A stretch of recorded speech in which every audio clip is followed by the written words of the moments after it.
This morning we have had a meeting of Jubilee leaders from the branches, some of our many branches, but we have about 14 chairmen and secretaries from our counties.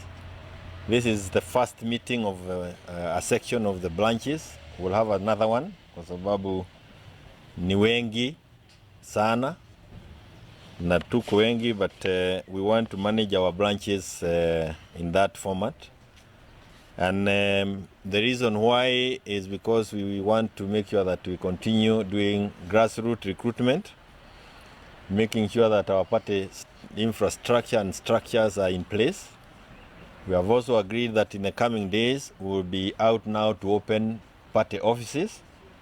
And of course, we have been able to talk about many things, including the fact that we are still members of the Azimio Coalition, and we have many other upcoming activities.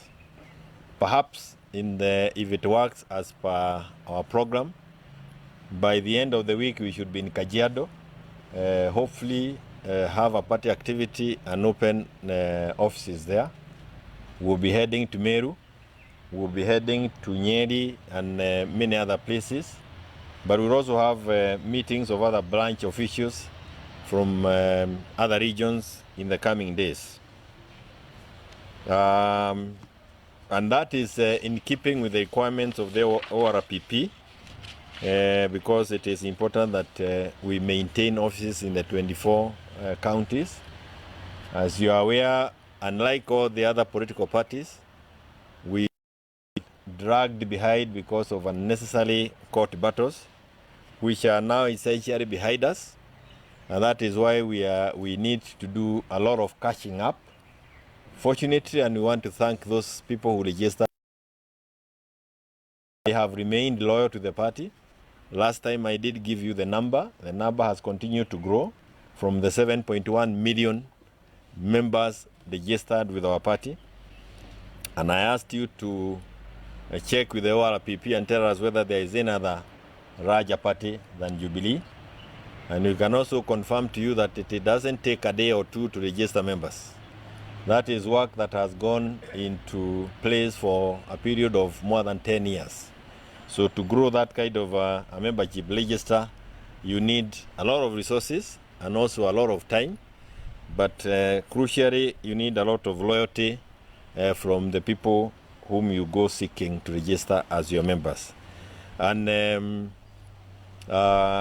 it is also, of course, we have discussed the other issues that are there, that have been there. I've mentioned the issue of Azimio. We are members of Azimio Coalition. That is a document that we signed. It is the Azimio Coalition that gave birth to the NADICO report, together with KK. And when we gave birth to it, it was, remember, the number one item was the cost of living, and that had continued and continues to date to be a big problem to Kenyans. We have now many policies that have been put in place that are not working. If you talk about the health sector, it's more or less collapsed. If you talk about the education sector, we are told that the capitation, the amount of money the government is sending today is 3,000 shillings per student, as opposed to the 12,000 shillings that they expected. Can you imagine 3,000 as opposed to 12,000? How the teachers, the head teachers and the principals are going to manage, that is going to be a very difficult thing. If you talk about the security sector, again, there isn't much you can talk about. When you talk about vetting for those who wants to be issued with ID, we are not against any community, but it is a security issue that is of concern to all of us. We want Kenyans to get the IDs as easy as it can be possible, but at the same time making sure that we do not allow elements that will eventually become a problem to us as a nation. We also don't want that aspect to be used to league elections, because it is possible and let in people through the boundaries who can then become registered as voters, and that can tilt the voting desire or the outcome that Kenyans may desire come 2027 or earlier.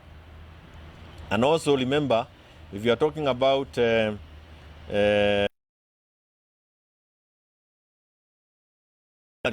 we have Busia is also a border area. We have Namanga, pia huko ni mpaka, the other side of Mount Elgon. All these are areas that communities that border others. And when you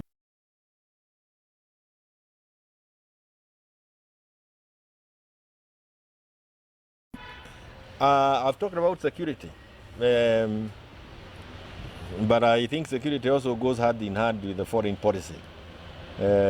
We supported Baba in his quest for the AUC position. Unfortunately, he didn't succeed. But we also need to ask ourselves as a country, and especially from the head of the state, how did we contribute to his failure to capture that seat? Are there people who didn't like our faces? Are there people who didn't like what we have stood for or what we may have said there before? Is it in keeping with us to host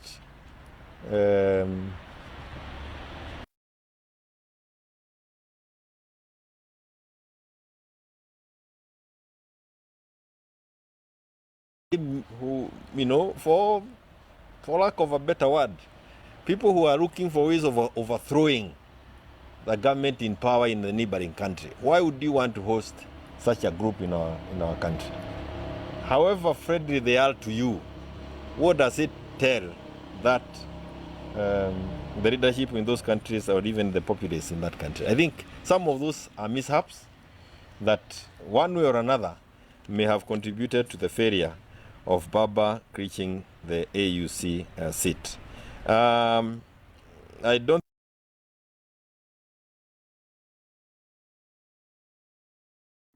Kenyans have decided hii mambo ya Ruto must go.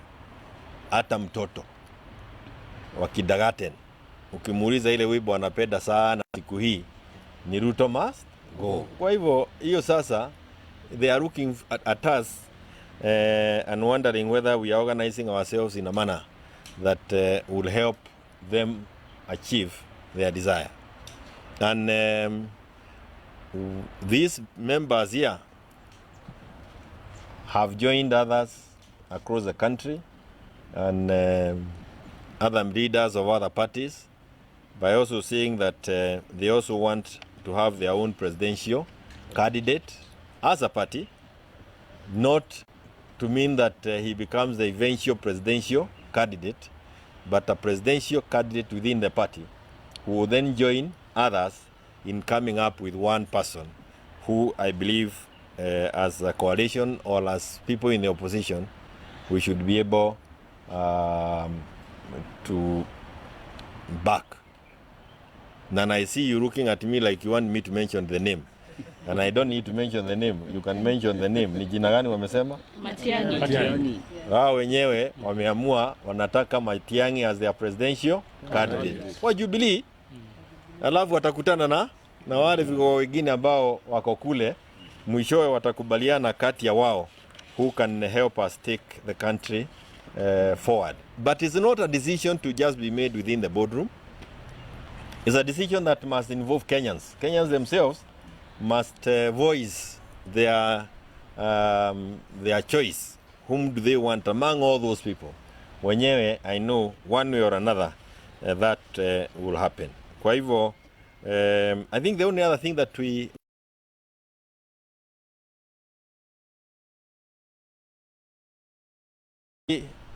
important decision that was arrived at by the Constitutional Court, where Jubilee, not Jubilee, Azimio, which constitutes of ODM, Jubilee,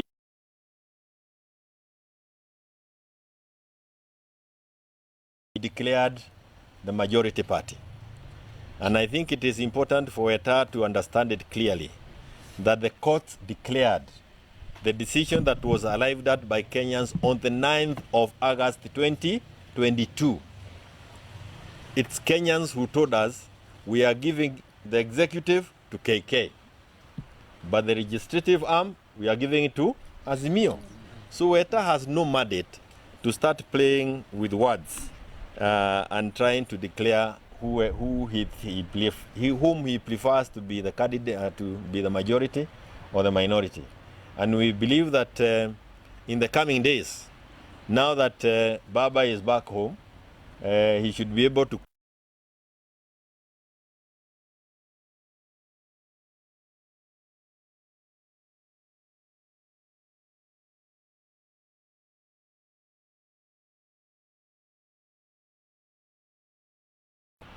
Parliament, for the various Parliamentary Committee, Departmental and the other committees. And I believe that as that is happening, the strength of the parties on the floor will be respected. Within Azimio coalition, ODM has the largest, is larger than Jubilee, and Jubilee is larger than Wiper, and Wiper is larger than the APK, in that order. So in the allocation of seats and opportunities within the floor, that should be respected. Because anything else will again mean that we are in total abuse of the coalition agreement that we entered into there before 2022. I don't think there is anything else that we would want to say juu ya hayo, lakini tunagojea kuona dunia inaenda namna gani. Pengine swali moja tu. Yes. So, asante mimi naitwa Jason na pande kwa niaba ya Radio Citizen. Umesema Jubilee itakuwa na presidential candidate as president. But juzi tumeona wale viongozi wa muungano wa Azimio wakina Kalonzo pamoja na lakini Jubilee haijakuwa represented. Uko na mnatembea pamoja kuunda muungano ambao utakuwa mbele wa siasa, ama Jubilee na watu jana walikuwa wamekutana au kuwepo ule siku nyingine wakiwa katika chama cha Jubilee au kuwepo, pengine utupatie picha kamili kama kwa habari iko pamoja ama naenda vipi? Kama vile nimesema ni kwamba kwa miaka zaidi ya miwili sisi katika Jubilee tumekuwa na mambo ya kusubuana kotini, na kwa hivyo kinyume ama pengine tofauti na vyama vingine, sisi kuna mambo mengi ambayo tunatakana kuyafanya kama chama ili tuweze kufika kiwango kile ambacho wengine wamefika. Kama wale umewataja wamekuwa wakihakikisha kwamba vyama vyao vinaendelea vyema kwa zaidi ya miaka mitatu. Sisi tumekuwa tunasukubuana hapa na pale. Ni juzi tu tumeweza kufikia pale. Kwa hivyo hata sisi wenyewe tukifika kiwango ya kukaa na wao kuongea mambo ya dunia ya kesho, tutaonekana pale. Lakini pia ujue kila wakati, kila kitu ina wakati wake. For now, I believe the most important thing for us as Jubilee is to build our party. And you'll see us out in the countryside with the Kenyans uko zaidi kuliko vile unaweza fikiria. And we need to do it because every time we wanted to do it there before, it was not possible. Now we will be there. Na si namna hiyo. Kulikuwa nataka tuseme gani nyingine? Wacha tuseme nyuma yako iko mwingine mfupi. Now that Raila is back, should we take up the PM's law as debate is sort of directing towards him, or should he join the opposition? Najua mambo mengine zaidi ni ya mwenyewe, kwa sababu tumefika pale ya watu kuamua vile unataka kufanya. You see, there is that freedom, but it's good to remain respectful of agreements that may have been signed and that are binding, and also to remain respectful of our constitution provision. Remember, if you are talking of the Prime Minister's position, in the manner that you are asking the question, that requires a constitutional amendment. And if it's a constitutional amendment, even within NADICO, where we provided for the position, it was clear to some of us that you cannot create that position without a referendum. You need to go and ask Kenyans whether they want that done. Of course, it changes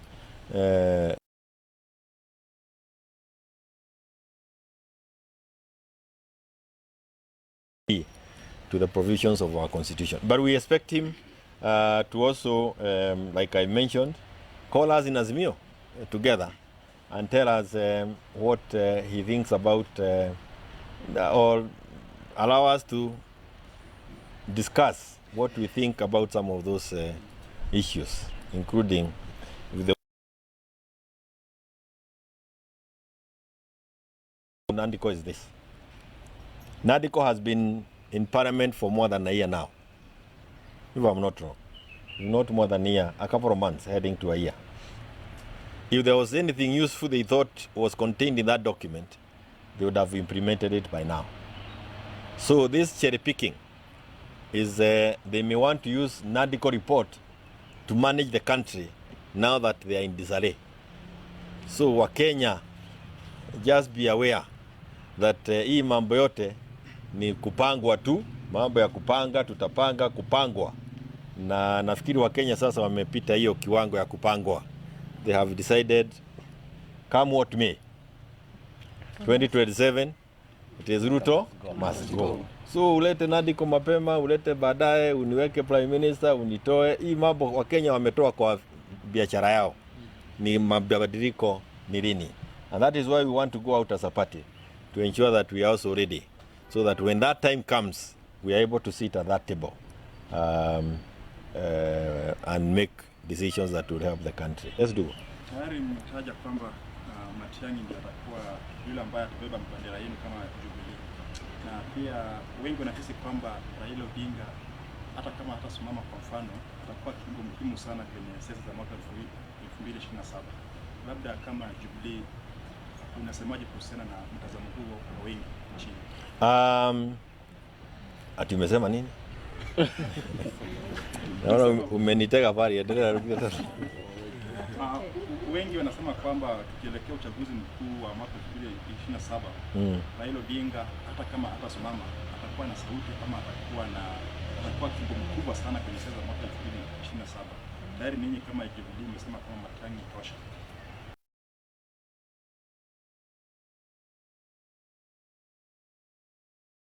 Wamesema ya kwamba Matiang'i is a presidential candidate, Jubilee. And it's also important to know ya kwamba pali tumefika, it's also not easy to mobilize, ama sio rahisi kuhakikisha kwamba chama kinaendelea kuwa kama hakina presidential candidate. Tena chama kama Jubilee with 7.1 million registered members, inaweza kuwaje kwamba kati yetu hatuwezi pata mtu ambaye anaweza simama kiti cha urais ama akae na wale wengine kwa meza ijulikane. Kusema ya kwamba baba atakuwa na ushawishi mkubwa kwa siasa, baba ni baba. Ni kweli atakuwako nao, lakini wengine pia watakuwako na ushawishi. Lakini wale ambao wako na ushawishi mkubwa zaidi ni Wakenya. Na Wakenya ndio watasema tunamtaka huyu wala sio yule. And I tell you something else ambao nimesikia kwa Wakenya. Wanataka, kama sisi ni watu ambao wako opposition, tukae pamoja tuwapatie presidential candidate mmoja. Hawataki kila mtu amesimama kwake nyumbani. Wanataka kila mmoja. Kwa hivyo utaona harakati mingi, kwa sababu kama umesema ni huyu na huyu na huyu, si kila mtu lazima afanye bidii yake. Sasa sisi wenyewe kama Jubilee tunafanya bidii pia, ndio hiyo agalao our presidential candidate aonekane kama anafaa kuliko wale wengine. Na Kalonzo amekuwa akifanya vile vile. In fact, Kalonzo has the biggest advantage. He's done it the longest. Wamarwa amekuwa akiifanya, Madha amekuwa akiifanya, Omtata kwanza alileta mpaka international consultants akafanya yake. Simulala pia alikuwa amefanya kitu kama ile. Nani mwingine? Wajakoya is always over. You know Wajakoya, na bado atakuwa kwa ballot. I don't want to leave anybody out. Okiki au Mutai. Nimesema Okiki wa Mutai. Jimmy Wajigi has also been there. So all these people, and that's a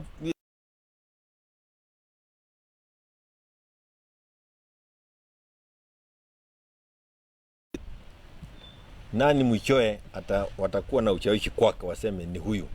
Mimi nikiniuza, mimi naombea sasa, ukiniuza nikisimama, ninaombea uone Matiang'i, kwa sababu ndio wa Jubilee.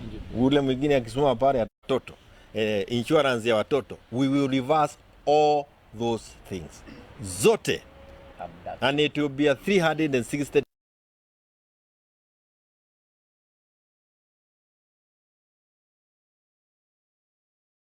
Trump anaandika mambo inabadilika that time. That's what we are looking for. Because we are wasting time, we have wasted time, but I believe that with a good leader, this country can be turned around in months and we go back on a useful trajectory. Asanteni sana. Na Nyasani amuride. Yes, sorry? A quick one. Given we have a new foreign policy, but we are still committing some diplomatic moves, be it in Sudan or DRC, how would you speak to it? I hear you saying we have a new foreign policy. I don't know which. Because if you are talking of a foreign policy that guides you to host M13 in the country, and they form an opposition to the government in DRC. If you are talking of having these guys of RSF in the country, and they are forming themselves to go and do some other funny things in their own country, then our foreign policy is completely warped. And it is an embarrassment knowing the kind of brains we have that have guided us in the past in terms of foreign policy that gave us a lot of respect internationally. We were respected and feared as a country that knew what we wanted to do, where we wanted to go, and how. As it is today, if you ask any person sitting for an exam to write about the Kenyan foreign policy, ataaguka ama apite, sababu hiyo ni mategemeo tu ya mwenye kumaka karatasi. There is none.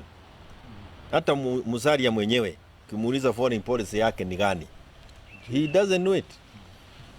Nimemsikia akiongea leo hii, kesho anatoa, kesho kutwa anaweka.